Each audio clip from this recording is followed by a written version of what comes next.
Hello and welcome to the second episode of Humans of Udaipur. We are at Government Senior Secondary School, Sukher, Udaipur.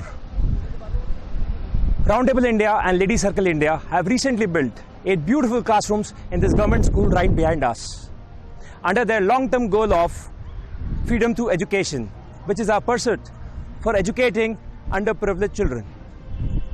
Roundtable India has built over 1 classroom each day over the last 1 decade. Till date, we have built over 8,000 classrooms spanning over 26 lakh square feet of construction in over 3,500 schools, spending over 400 crores of rupees. These 8,000 plus classrooms will be impacting the lives of more than 90 lakh children across the country.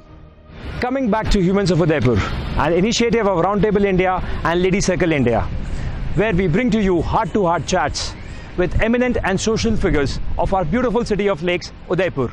These eminent personalities have done, through their action and deeds, brought around a change to the landscape of the society and aided in the overall development of the city.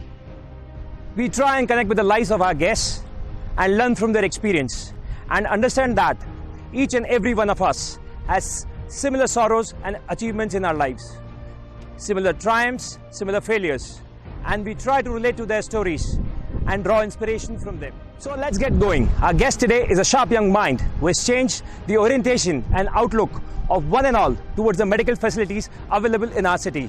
In times where everybody was heading to Ahmedabad and other bigger centers for their major medical treatments, his family took the great risk and brought to Udaipur best of the technology and gave the city its first private multi-speciality hospital and college.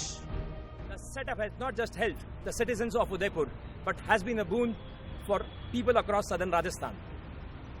Yes, I'm talking about Geetanjali Medical College and Hospital and their young and dynamic Executive Director, Ankit Agarwal.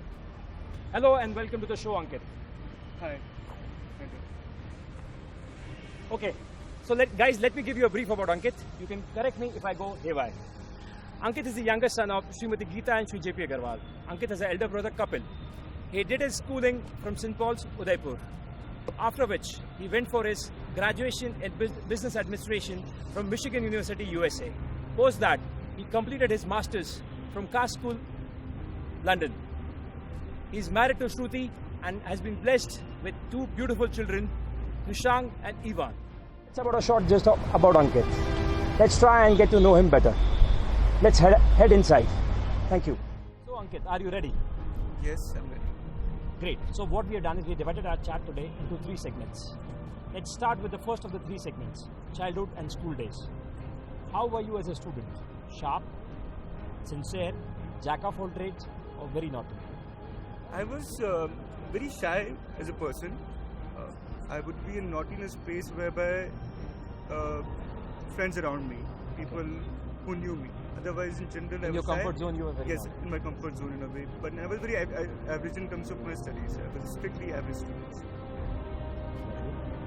Coming from a family of first generation successful entrepreneurs, rather titans in their own fields, how were your parents and other family members influenced in your life?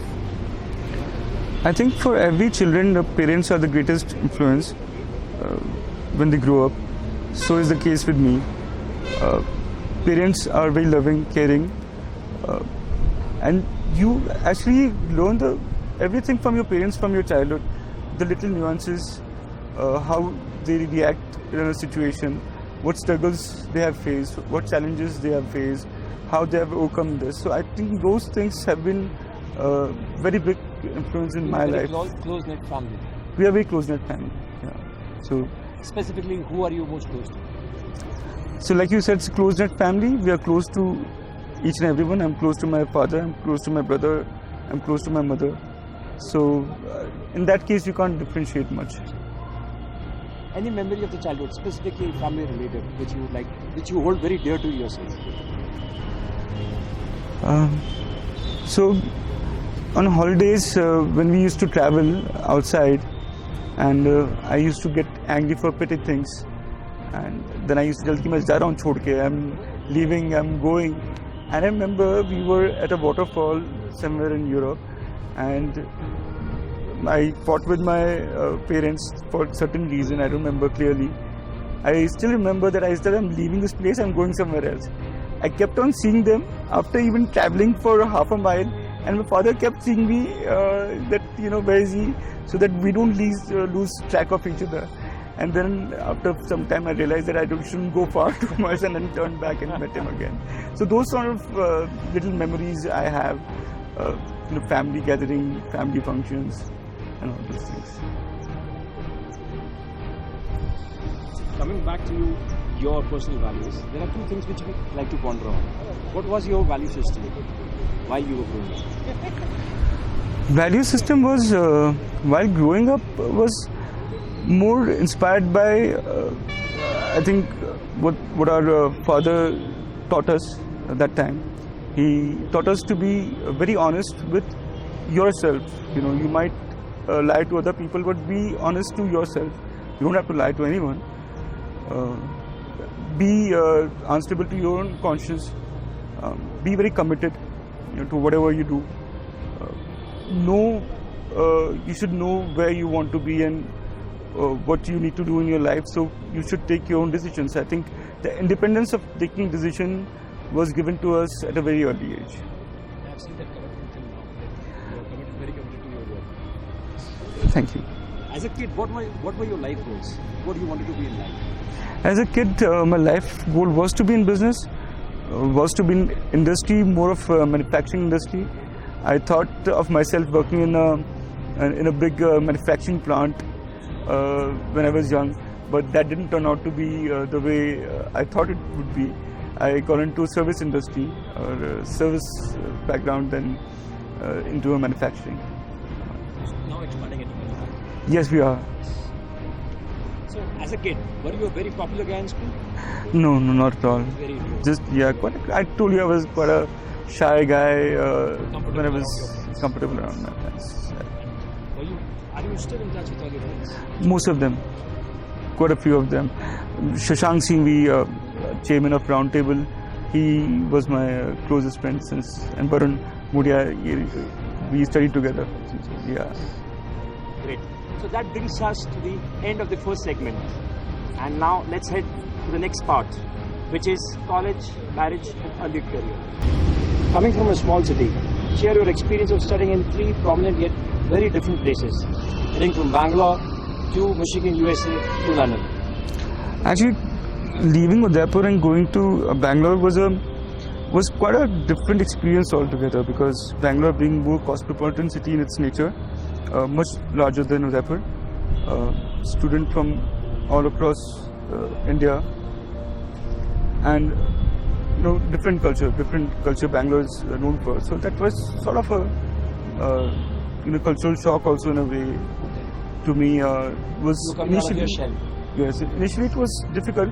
Later on, it became all right. And how do you compare that to Michigan to London? Michigan was very cold. When we got there, we realized that all of us, me and my friends, that how we're going to make through this our education, because it was really cold. Very different culture, different people, different food. Initially, you like all the junk food you eat over there, and then later you actually start missing your Indian food or food from home. So it was difficult to adjust in the first few months, and then later on it got okay. As you said, you were an introvert while you were in school. So when was the phase that when you changed from that being an introvert to an extrovert? I think it was a process together. That was not a single phase.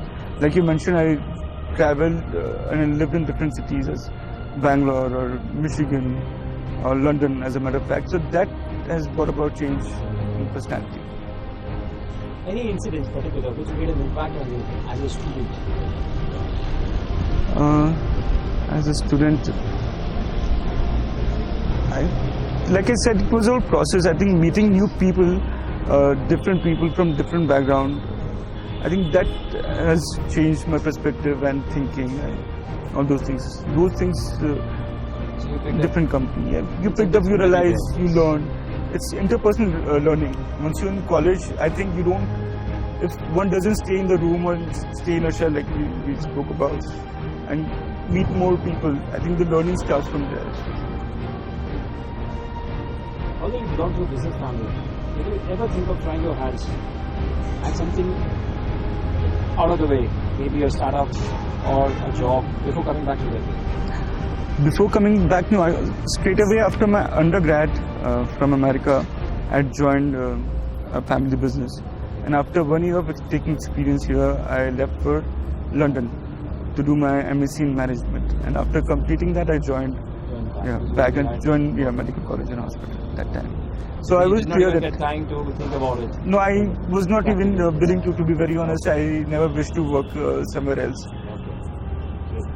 So when you decided to move back to Udaipur, the family business, which is predominantly in mineral and mining, and was expanding into a totally new vertical of medicine, what was your thought process?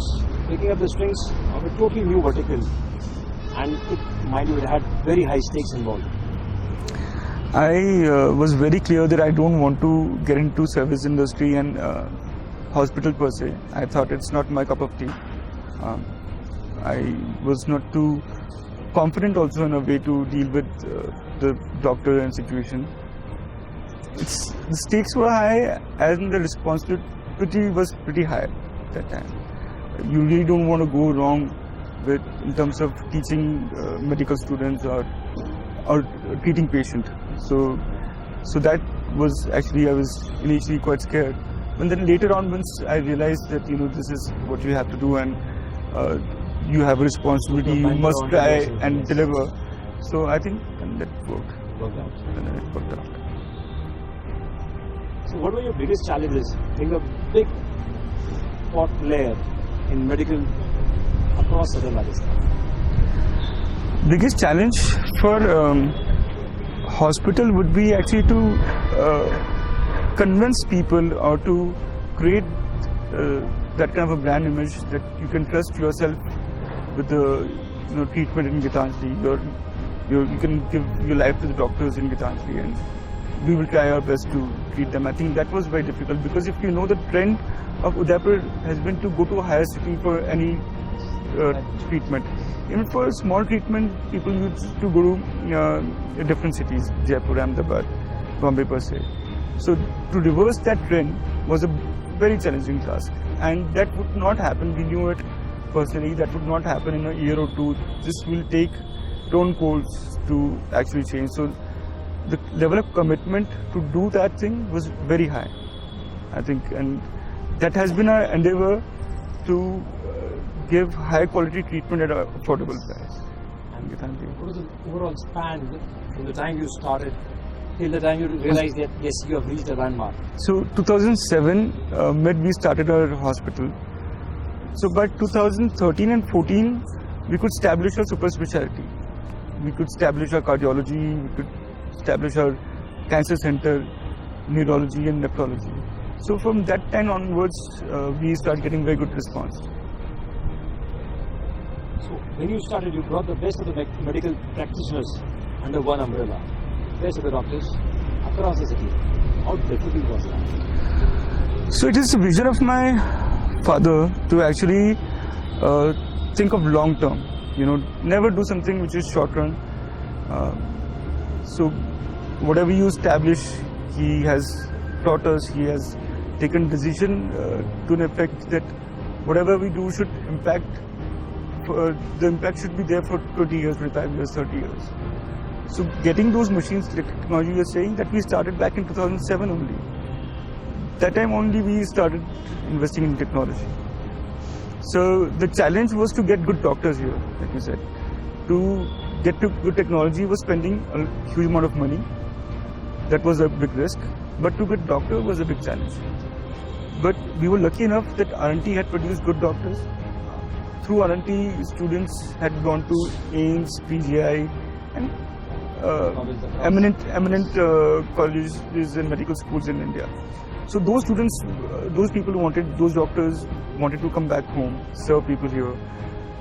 We were there to provide platform. We were committed that we will develop those specialties, hospital in a fashion that they have all the amenities to treat patient. So it started since inception. Your setup was basically a bridge between those doctors and the patients they wanted to treat. Yes, in a way, yep. There was a bridge here, and we were lucky enough to get a lot of retired doctors from R&T straight away when we started our hospital. Any episode or incidents which touched your heart and motivated you to excel and take GMCH to where it is now in the initial days? I think the motivation started with my father's vision only. Since my grandmother was unwell and we had to treat her, we did not find a suitable hospital and suitable team of doctors here. So that has been the driving force behind to develop a medical facility, that people don't have to go travel 400 kilometers and 500 kilometers to get the basic facility. And once we started getting patients and really rare diseases and very people from downtrodden society got treated, and felt connected that let's provide. I mean, those are kind words coming from you, but I think the idea was to give them a right, best of the medical facility to them possible. Okay, Ankit. Let's start with the third segment. How would you define GMCH in a single line? GMCH cannot be described in a single line because A, we are a hospital, healthcare provider, and B, we are a education institute. So for a hospital per se, I would say that we are a center of excellence, and for students and academic, I would say that we create world-class professionals for healthcare, for technical education, both. That's beautiful. What were the defining moments, landmarks for GMCH? Defining moment in GMCH would be many. Actually, we got recognition for 150 seats at 5.5 years, just about time. We got maximum PG seats in north of India. We were the first college to be 250 seats in north of India, and 10th in the whole of India. We've been recently awarded as the top university of North India and 10th university in top 20 ranking by Outlook magazine. So that has been, I think, apart from this, it was the whole excitement that our students come from all over India, right from Assam, Tripura, from Jammu and Kashmir, and then from down south as well. So in this short span of time, Geetanjali has come to a platform whereby we are getting students from all over and patients from at least 400 kilometers of radius. So that is the thing which really brings happiness to us. Any one particular episode in your career which shaped you as a leader? I don't know. For leadership, there is no particular episode. It's the challenges once you overcome, once you handle it. I've had a lot of personal challenges in my life, which you might have heard about, the recent diagnosis of disease and getting treated from it, and from a lot of professional challenges I've had, from getting all the resources together. Set of challenge has got you and taken you further towards being a prominent leader. Challenges to make you a better person, to make you a better person for taking decisions, to manage things and organizing. I think these are the challenges which teach you most than the successes in life. Okay, when you talk about a challenge, let me ask you a question. How you were invested in help people out of the way when we all had the option of sitting at home? Yes, I'm talking about COVID. You were at the hospital round the clock with your medical team, treating the patients. During this biggest crisis of our lifetime, what was the driving force? I think the driving force was the sheer responsibility that we can deliver treatment to the patient was the biggest driving force. If you have got something that you can do for people, then you must do it. Then you can't be sitting at home and motivating others to come out of their house and do their work. It becomes too difficult. Leading from the front was the only option you had that time. Yeah. And everyone was doing it. Everyone was doing it. What was your family's take on My family was scared. At the same time, they were aware of the fact that this has to be done. This needs to be done, and if you don't do this point of time, then who will do? So I think they were very supportive. During that time, there was a lot of pressure coming from all the angles. How were you handling all that pressure? I think I have a great team. We have a great team who works together, well-coordinated team, well-experienced team, experienced healthcare providers. So I think that was the main, if you can say, the whole spine of fighting this thing. Okay. So what lies ahead for the brand GMCH? GMCH or Geetanjali Group per se, I would say that we are coming up with another project of a similar kind in a different city. We would speak about this. I can't speak about it at this point of time. This has to be developed and take a shape, and then we can talk about it. We are pouring into another industry, a different segment, manufacturing. That would start very soon, and there are a couple of more projects we're looking into. So Ankit, what message would you like to give to the youth to become successful in life? I think message I would like to give is to identify the talent, your passion at a very as early as possible for young people, because that really helps them to pursue that passion in life. Don't be afraid of taking risk.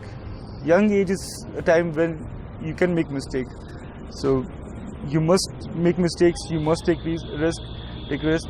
You must learn from your mistakes and be very, very aware about your health. I think this thing which I think is the most important is to stay fit, to stay healthy, and enjoy your life. Great. So for all the youth listening to us, that is the successful mantra of Ankit in life. Ankit, one last question. Let me phrase it in a different way.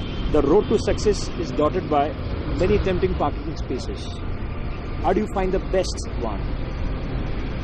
So basically, when you decide to hang the boots and call it a day. I haven't thought about it as yet. I don't think I'll be hanging my boots so soon. So once I get to that stage, then I will think about it and let you know. But I think working is the best meditation. I mean, it's a very self-healing thing in itself, or it's a motivating thing to wake up, to start your day. I think that's the biggest motivation. I would want to work till the end. Yeah. Great, Ankit. Thank you so much. With that, we end the third segment and we head towards a special surprise for Ankit. That is a rapid fire by round table and ladies circle. Let's head for that. All right. Let's begin with our rapid fire. What do you say, Ankit? Are you game for it? No, I'm too intimidated by it. But I think you're well. Do you have any hamper along with it? Yes, absolutely. You'll get something out of it. Don't worry. We definitely have a hamper for you. Sure. Great. Okay, so we start. First question. Your favorite age? Favorite age to be? Age to be? I think 21. 21? Yeah. Great. Cannot live without? Seeing my kids. Hate something you hate and cannot stand? Lies. Your nickname? Chintu. One thing which you love doing the most during the day? I think I start my day with yoga or exercise. I love that. So are you a morning person or a late night person? I'm a late night person. Worst subject at school? Hindi. I think most of us. So thank you so much, Ankit, for being here. And it was indeed a pleasure having you here at our Roundtable School. We wish you all the luck in life and all the luck for GMCH. Anything which you want to say? I think Roundtable, I have been associated with Roundtable for a very long time. A lot of my close friends are in Roundtable, and I have observed and have been associated also that wonderful work that Roundtable has been doing, especially with construction of classrooms, renovation of schools, is the best thing for an organization like this could do because that would eventually build the country, right? You make a school, you teach kids, and in return they would serve the society. I think that's the best way to serve the society, and I congratulate for your endeavor, and I wish you all the best. Thank you. Thank you so much, Ankit. It was indeed a pleasure. Thank you. Thank you for calling. Before we close, I would like to invite our team from Roundtable and our chairman, Shashank Singhvi, to hand over a small plaque and a gift of appreciation to Ankit Agarwal for coming over and shooting with us on the second episode of Humans of Udaipur.